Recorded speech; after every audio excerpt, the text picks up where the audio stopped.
매일 성경과 함께하는 오늘의 큐티 시간입니다. 3월 5일 오늘의 말씀은 마태복음 17장 1절에서 13절입니다.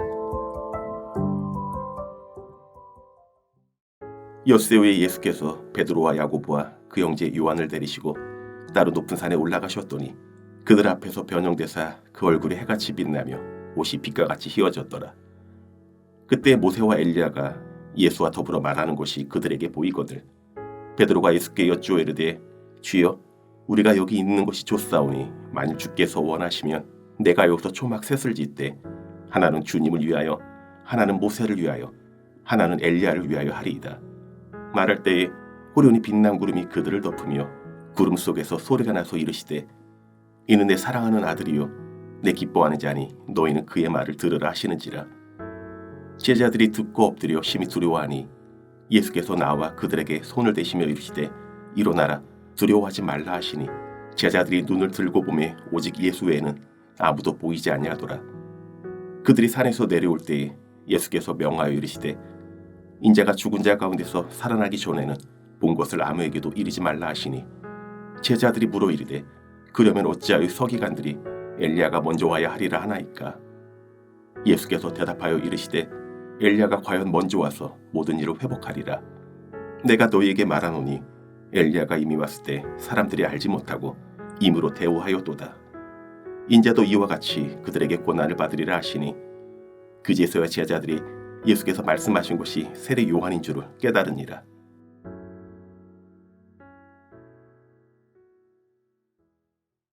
(3월 5일) 주일입니다. 오늘도 하나님 말씀을 잘 깨닫는 하루 되시기 바랍니다. 마태복음 17장 1절은 엿새 후에 예수께서 베드로와 야고보와 그 형제 요한을 데리시고 따로 높은 산에 올라가셨더니 라고 시작합니다. 이 이야기에서 시간과 장소를 눈여겨보아야 합니다. 시간은 엿새 후에, 장소는 높은 산입니다. 엿새 후와 높은 산이 우리에게는 특별해 보이지 않지만 마태복음을 읽은 유대인 독자들은 다릅니다. 출애굽기 24장 16절을 살펴보겠습니다. 여호와의 영광이 시내산 위에 머무르고 구름이 엿새 동안 산을 가리더니 일곱째 날에 여호와께서 구름 가운데서 모세를 부르시니라. 출애굽기 24장에는 시내산에서 이스라엘 백성과 하나님이 언약을 맺고 모세가 하나님을 만나서 십계명을 받는 이야기가 나옵니다. 16절에는 오늘 읽은 말씀과 비슷한 부분이 보입니다. 모세는 언약을 맺고 엿새 후에 높은 산에 올랐습니다. 예수님도 엿새 후에 높은 산에 오르십니다. 2절입니다. 그들 앞에서 변형되사 그 얼굴이 해같이 빛나며 옷이 빛과 같이 휘어졌더라. 예수님의 얼굴이 해같이 빛났다는 이야기에서도 모세가 생각납니다. 모세가 하나님이 주신 십계명을 받아 산에서 내려왔을 때 있었던 일입니다. 출애굽기 34장 29절입니다.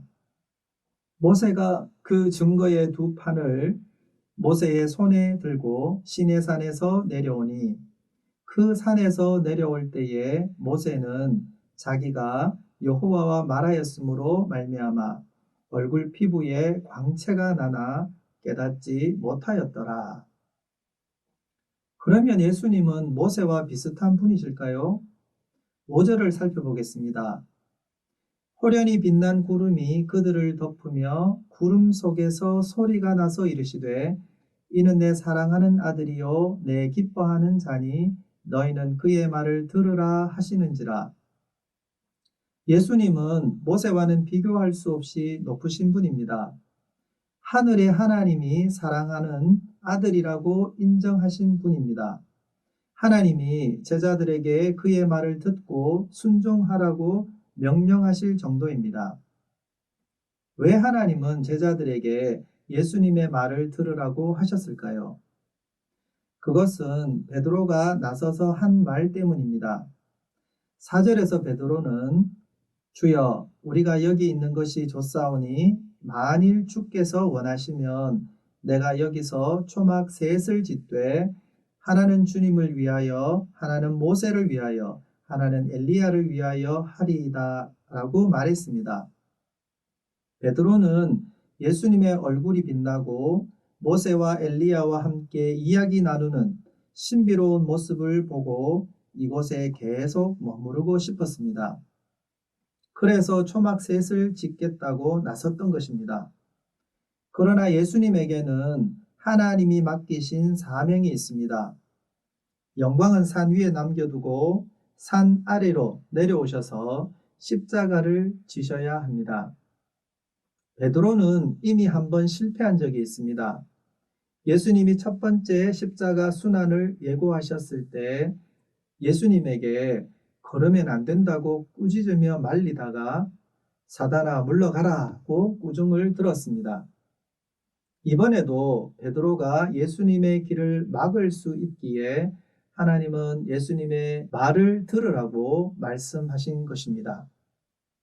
예수님이 산 위에서 본 것을 말하지 말라고 입단속하시자 제자들이 질문을 합니다.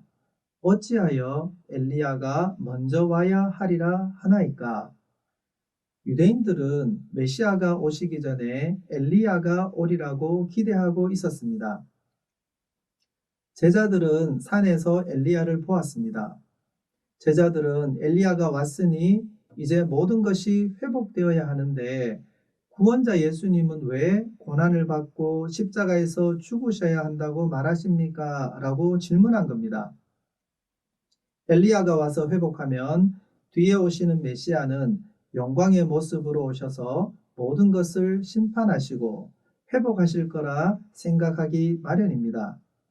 제자들은 여전히 구원자 예수님이 속히 영광을 얻으시고 자신들도 그 영광의 나라에서 권세를 누리기를 바라고 있습니다.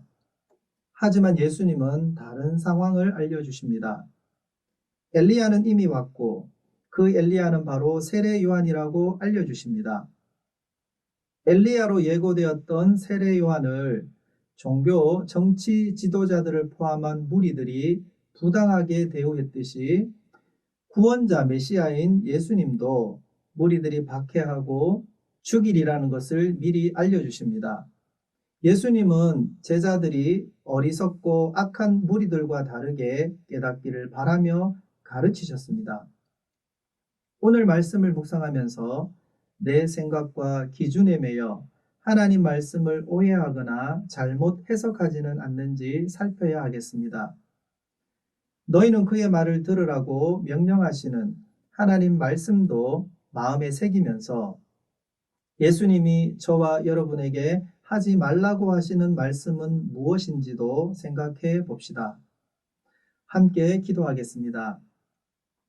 사랑하는 아들, 기뻐하는 자 예수님을 저희에게 보내주셔서 감사합니다. 예수님의 말씀에 귀를 기울이고 예수님의 명령을 따르겠습니다. 예수님이 금하시는 말은 하지 않고 예수님이 하라시는 말은 하겠습니다. 주 예수님 이름으로 기도합니다. 아멘.